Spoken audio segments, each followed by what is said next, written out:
साथ ही इस वीडियो में मैं आपसे बात करने जा रहा हूँ फोर्थ ग्रेड के फाइनल रिजल्ट को लेकर। अभी तक कुछ स्थिति क्लियर नहीं हुई है, लेकिन इस बीच एक हमें हिंट जरूर मिला है कि अगर रिजल्ट आता है तो कब तक जारी होगा, उसको लेकर हमें एक हिंट मिला है। क्या है खबर पूरी जानने के लिए वीडियो को बिना स्किप किए कंप्लीट देखें। वीडियो पसंद आए तो वीडियो को लाइक कीजिए, चैनल जरूर सब्सक्राइब कीजिए, क्योंकि अगर फाइनल रिजल्ट आ जाता है तो फाइनल रिजल्ट के बाद आगे का क्या प्रोसेस रहता है ज्वाइनिंग तक का, वो भी आपको इस यूट्यूब चैनल के माध्यम से सूचित किया जाएगा। इसलिए अगर अभी तक आपने चैनल सब्सक्राइब नहीं किया तो चैनल जरूर सब्सक्राइब कर लीजिए, नोटिफिकेशन भी ऑन रख लीजिए, ताकि जब भी मैं नया वीडियो लेके आऊँ सबसे पहले आपके पास पहुँचे। तो चलिए सबसे पहले तो बात करने जा रहा हूँ कि फाइनल रिजल्ट को लेकर जो थोड़ा बहुत हमें हिंट मिला है वो क्या है, उसके बारे में चर्चा करते हैं। और उसके बाद बात करेंगे कि कौन सी कैटेगरी है जिनका रिजल्ट फाइनल अभी जारी नहीं होगा। तो आप देख सकते हैं आज मॉर्निंग में एक साथी द्वारा ट्वीट किया गया था कि योगाचार्य आलोक सर धैर्य योग का कोर्स अब पूरा हो चुका है, कृपया अब परिणामासन करा दीजिए, क्योंकि इंतजार करते करते हम सब मरणासन की स्थिति में पहुंच चुके। तो इस पर अधीनस्थ बोर्ड के अध्यक्ष आलोक राज जी ने जो रिप्लाई दिया है उससे हमें यही लग रहा है कि जो रिप्लाई में हो सकता है उन्होंने कुछ स्थिति बताई है कि कब तक आपका फोर्थ ग्रेड का फाइनल रिजल्ट जारी हो सकता है। उसके लिए हम जो रिप्लाई दिया है वो रीड करते हैं, जिससे कि आप भी समझ सकते हैं क्या हमारी बात आपको सही लग रही है या नहीं लग रही है। कमेंट बॉक्स में हमें ज़रूर बताइएगा। आप देख सकते हैं इन्होंने जो जिस अंदाज में रिप्लाई दिया है वो फोर्थ ग्रेड के फाइनल रिजल्ट से जुड़ा हुआ पूरा है। आप देखो सबसे पहले इन्होंने लिखा है जितने मुंह उतनी बात, कुछ लोग भ्रम फैला रहे हैं। पहले तो इन्होंने कहा कुछ लोग भ्रम फैला रहे, अभी बोर्ड उलझासन से सुलझासन योग में व्यस्त है। यानी कि इसका मतलब ये हुआ है कि अभी बोर्ड खुद सॉल्यूशन निकाल रहे हैं। क्या रिजल्ट है वो आपके 25,000 पदों पर निकाला जाए, या फिर जो कोर्ट केस है उनको साइड में रखकर बाकी बचे सभी पदों का रिजल्ट निकाले जाए। इस स्थिति में अभी बोर्ड खुद उलझी हुई है और वो इसमें अभी बिजी है, इसे ही सॉल्व करने का प्रयास कर रही है। जहां तक मुझे लग रहा है इस लाइन का यही अर्थ कहना चाहते हैं अधीनस्थ बोर्ड के अध्यक्ष आलोक राज जी को। आपको क्या लगता है कमेंट बॉक्स में जरूर बताइएगा। जिनकी भी अलग अलग राय लग रही है, जिनको भी इन जो 3-4 सेंटेंस इन्होंने लिखा है उसका अर्थ अगर किसी को और कुछ लग रहा है तो कमेंट बॉक्स में जरूर बताइएगा। और वीडियो पसंद आ रहा है तो एक बार वीडियो को लाइक कर लीजिए, चैनल भी जरूर सब्सक्राइब कर लीजिए। आगे आप देख सकते हैं इन्होंने लिखा है कि आप तो धैर्य योग श्वासन जो उपयुक्त लगे थोड़ा और चलने दो। यानी कि इनका कहना है कि थोड़ा और आप वेट कीजिए, आने वाले मंगल को स्थिति क्लियर होगी। हो सकता है यहाँ पर ये बात कर रहे हैं मंगलवार की, यानी कि आज शनिवार है, कल रविवार, फिर सोम मंगल, यानी कि 30 तारीख मंगलवार को स्थिति क्लियर होगी। यानी कि मंगलवार को ही इनका कहना है कि स्थिति क्लियर होगी कि आपका फोर्थ ग्रेड का फाइनल रिजल्ट आएगा या नहीं आएगा। आगे लिखा हुआ है कि मंगल का योग बन रहा है कि नहीं, ये बात मंगलवार को स्थिति क्लियर होगी। बन रहा है तो कितनों के मंगल का योग बन रहा है। यानी कि यहाँ पर इन दो लाइन में इनका कहने का मतलब जहाँ तक मुझे लग रहा है यही कहना चाह रहे हैं, क्योंकि आपको मालूम है बोर्ड मीटिंग ज़्यादातर मंगलवार को होती है, गुरुवार को होती है नॉर्मली। बाकी इमरजेंसी केसेस पे बुधवार को भी हो जाती है और होने वाली शुक्रवार को भी हो जाती है। लेकिन इन्होंने लिखा आने वाले मंगल को स्थिति क्लियर होगी, यानी कि मंगलवार को हो सकता है बोर्ड की मीटिंग हो और उसमें आपके फोर्थ ग्रेड के फाइनल रिजल्ट को लेकर अनुमोदन कर दे। ऐसा अभी तक कोई फाइनल नहीं हुआ, जबकि बाकी इन्होंने जो स्टेटमेंट लिखे उसका अर्थ यही निकल रहा है जहाँ तक मुझे ऐसा लग रहा है। आगे मंगल का योग बन रहा है कि नहीं, यानी कि ये मंगलवार को ही पता चलेगा कि फोर्थ ग्रेड का फाइनल रिजल्ट है वो आपके रोजगार मेले से पहले आएगा या नहीं आएगा। रोजगार मेला 4 जुलाई को है, तो उससे पहले आएगा या नहीं आएगा वो आपको मंगलवार को ही पता चलेगा। अगर बन रहा है तो कितनों के मंगल का, यानी कि अगर रिजल्ट आता है तो वो कितने पदों के लिए आएगा, क्या 25,000 पदों के लिए रिजल्ट आएगा, या फिर कोर्ट केस वालों के अलावा जो शेष रहे उन सभी पदों पर आएगा। ये सब स्थिति मंगलवार को ही पता चलेगी। आगे जो भी अपडेट आएगी वो हम आपको इस यूट्यूब चैनल के माध्यम से बता देंगे। वीडियो पसंद आए तो वीडियो को लाइक कीजिए, चैनल जरूर सब्सक्राइब कीजिए। और इसके अलावा कोर्ट केस की जो मैं बात कर रहा हूँ उसमें भी लगभग 6,000 के करीब पद है। यानी कि जो हॉरिजेंटल कैटेगरी है, आपको मैंने पहले भी कट ऑफ बताई थी, मैं फिर से बता देता हूँ। आप देख सकते हैं, आपको मालूम होगा कुछ दिन पहले जो हॉरिजेंटल कैटेगरी है उनके 0 मार्क्स वालों को भी सेलेक्ट किया गया है। इसको लेकर कोर्ट ने फैसला दिया कि वापस से इनका परिणाम रद्द किया जाए और वापस से रिवाइज रिजल्ट निकाला जाए। तो इस पर भी बोर्ड अध्यक्ष आलोक राज जी ने कहा अभी कोर्ट बंद है, तो कोर्ट एक बार ओपन होंगे उसके बाद वो भी अपील करेंगे। और इसके अलावा उन्होंने कहा जो उन्होंने कहा है कोर्ट ने उसके आदेश का भी पालन किया जाएगा, यानी कि जो कोर्ट ने कहा उसका भी पालन होगा। और इसके अलावा बोर्ड द्वारा भी, आरएसएस भी बोर्ड द्वारा भी अपील की जाएगी। अब वो जो भी फैसला आएगा वो भी हम आपको यूट्यूब चैनल के माध्यम से बताएंगे।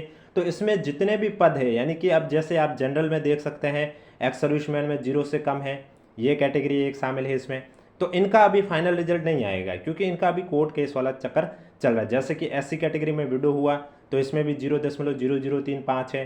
इसके अलावा एसटी में भी आप देख सकते हैं विडो कैटेगरी हुई है, तो इनका रिजल्ट अभी संभव नहीं है।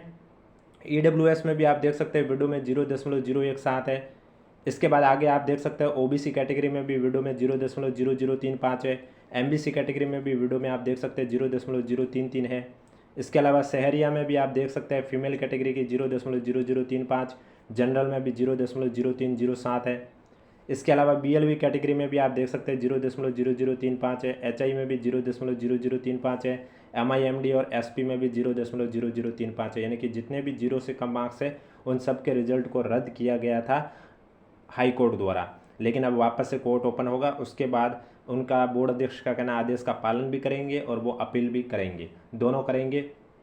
आगे आप देख सकते हैं एससी कैटेगरी में भी टीएसपी में विडो में 0.3591 है। एसटी में भी 0.0035। तो ये जो भी 0 से कम मार्क्स वाले कट ऑफ गई है उन सब के जब मैंने पदों को ऐड किया है तो लगभग 5 से 6 हज़ार पद तो आपके ये हो गए। तो इनका तो रिजल्ट अभी फ़िलहाल आना पॉसिबल नहीं लग रहा है क्योंकि अभी तक कोर्ट का भी फैसला आएगा उसके बाद ही आ सकता है। तो उस वजह से हो सकता है कि ये आपके वैसे भी नहीं आएंगे।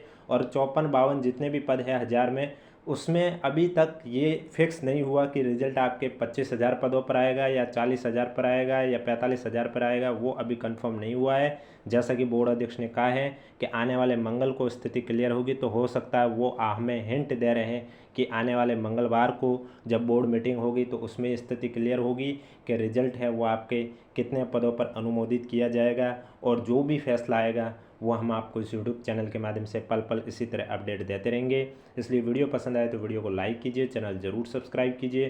किसी भी साथी को कोई भी डाउट है तो नीचे कमेंट बॉक्स पूछिए। और इसके अलावा जो प्रोविजनल केसेस हैं तो उनका भी हो सकता है अभी रिजल्ट ना आए, प्रोविजनल वालों का भी बाद में आ जाए। और इसके अलावा जो आपने देखा होगा अभी जो मेडिकल जांच चल रही है पीएच कैटेगरी की, उनके भी 1 गुना 2 गुना जो कैंडिडेट हैं उनकी पहले की जा रही है। कहीं कहीं आपने देखा होगा क्योंकि जब बोर्ड का रिजल्ट आया तब इसमें हॉरिजेंटल वालों को 5 से 10 गुना को शामिल किया था। इस वजह से ज़्यादा कैंडिडेट होने से समय लग रहा है। कुछ की मेडिकल जांच सितंबर में की जाएगी, कुछ की अक्टूबर तक की डेट दे रखी है। इस वजह से हो सकता है अभी वो वापस से उन्होंने जब रिवाइज निकाला मेडिकल की लिस्ट तो उसमें आपने देखा होगा, तो उसमें हो सकता है वो 1 से 2 गुना कैंडिडेट को ही शामिल किया गया हो। अब देखना ये होगा कि आगामी रोज़गार मेले में 4th ग्रेड भर्ती परीक्षा को शामिल किया जाता है या नहीं। ये मुझे जहाँ तक लग रहा है शायद 30 जून को ही स्थिति क्लियर हो पाएगी। अगर उससे पहले भी ऐसी कोई इन्फॉर्मेशन आती है तो हम आपको इस यूट्यूब चैनल के माध्यम से ज़रूर बताएंगे। वीडियो पसंद आए तो वीडियो को लाइक कीजिए, चैनल ज़रूर सब्सक्राइब कीजिए। इसके अलावा किसी भी साथी को किसी भी प्रकार का डाउट है तो नीचे कमेंट बॉक्स में हमें ज़रूर पूछिए। और मैं एक और चीज़ बता देता हूँ, अगर आपका रिजल्ट 25,000 पर आए चाहे 40,000 पर आए तो उसमें अब आपका सिलेक्शन होगा या नहीं होगा, चाहे 20,000 पर आए चाहे 25 पर आए चाहे 40 पर। तो उसके लिए आपको अभी से अपनी रैंक चेक कर लीजिए। अगर आप अभी से जानना चाहते हैं कि आपका 25,000 पर अगर रिजल्ट आता है तो आपका सिलेक्शन होगा या नहीं होगा, तो आपको कुछ नहीं करना है। आपको 2-3 बातों का ध्यान रखना है। पहली चीज़, आपकी जो कैटेगरी है उस कैटेगरी में टोटल कितने पद हैं, और दूसरी चीज़ आपकी ओवरऑल रैंक कौन सी है, मेरिट क्रमांक। अब अगर आपकी जो रैंक है वो जितने पद है उतने पदों के अंदर आ रही तब तो आपका फाइनल सिलेक्शन तो हो जाएगा। लेकिन अगर रिजल्ट 25,000 पदों पर आता है तो उसमें फिर आपका नंबर आएगा या नहीं आएगा, तो उसके लिए आपको क्या करना है। जैसे कि पद है 300, मैंने मान लिया एक एग्जाम्पल के थ्रू, और आपकी मेरिट आई पदों के अंदर आ रही है लेकिन वो नंबर कहाँ पर आ रहा है, 298 पर। तो इसका मतलब आप 25,000 में तो शामिल नहीं होंगे। 298 यानी कि ठेठ लास्ट में नंबर आ रहा है, 300 पद है 298 पे नंबर आ रहा है, यानी कि जो शेष पद बचे हैं उसमें आपका नंबर आएगा।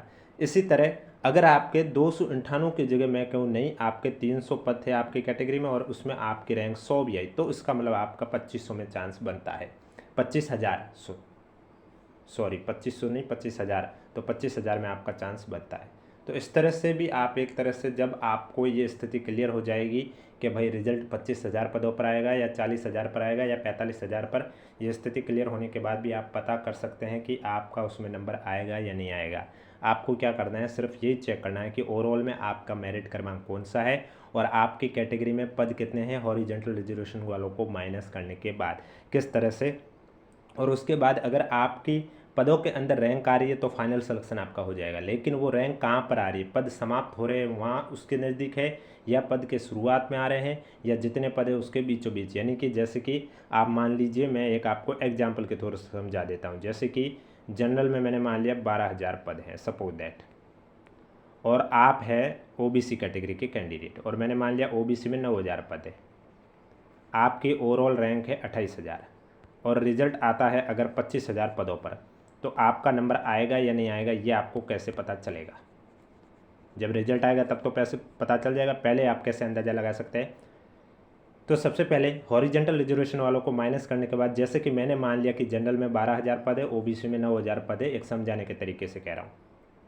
तो फिर आपको क्या करना होगा, सबसे पहले आप देखोगे 1 से 12,000 तक अगर आपका रैंक वैसे भी नहीं आ रहा क्योंकि आपकी रैंक है 28,000, तो 12,000 तक जो कैंडिडेट वो सब जनरल से सेलेक्ट हुए, फिर चाहे वो कैंडिडेट ओबीसी का हो, एससी का हो या एसटी का हो या ईडब्ल्यूएस का हो। तो आपको क्या करना है, 12,001 के बाद से काउंट करना है और आपकी रैंक 28,000 पर, यहाँ तक आपको काउंट करते रहना है सिर्फ ओबीसी के कैंडिडेट को। आप अगर काउंट करते हैं और आपको पता चलता है कि आपकी रैंक आई है 8,000 पर, इसका मतलब ओबीसी में जैसे कि एक एग्जाम्पल के थ्रू 9,000 पद थे और आपके पदों में 8,000 पद पर आ रहे हैं, इसका मतलब आपका सिलेक्शन ठेठ लास्ट में जाकर हो रहा है। तो इसका मतलब 25,000 में अगर रिजल्ट आता तो उसमें आपका नाम आने का चांस नहीं बनेगा। अगर यही चीज़ अगर 8,000 की जगह आपकी रैंक 2,000 में आती है तो फिर आपकी उम्मीद जगती है कि 25,000 का जो रिजल्ट आएगा उसमें आपका नंबर आएगा। यानी कि शॉर्ट में कहा जाए तो अगर 25,000 पर रिजल्ट आता है तो फिर उतने जितने पदों को शामिल किया गया है, टोटल पद कितने हैं, आपका जो मेरिट क्रमांक में स्थान आया है वो और आपके रैंक है वो कौन सी है, यानी कि जितने पद है उसके पदों के कितनी डिस्टेंस पर है। जैसे कि अगर 50 पद है और आपकी रैंक आ रही है टॉप 10 में तो आप 25,000 में शामिल हो सकते हैं, या फिर जैसे कि 50 पद है और आपकी रैंक आ रही है 40 से 50 के बीच में, इसका मतलब आप 25,000 में तो शामिल होना पॉसिबल नहीं लग रहा है। तो इस तरह से आप एक तरह से अंदाज़ा लगा सकते हो। आशा करता हूँ आप समझ गए होंगे। वीडियो पसंद आए तो वीडियो को लाइक कीजिए, चैनल जरूर सब्सक्राइब कीजिए और भी इसी तरह 4th ग्रेड एग्जाम से जुड़ी कोई भी अपडेट आए, फिर चाहे वो अपडेट कोर्ट से आए, बोर्ड से आए या विभाग से आए, आपको इस यूट्यूब चैनल के माध्यम से सूचित कर दिया जाएगा।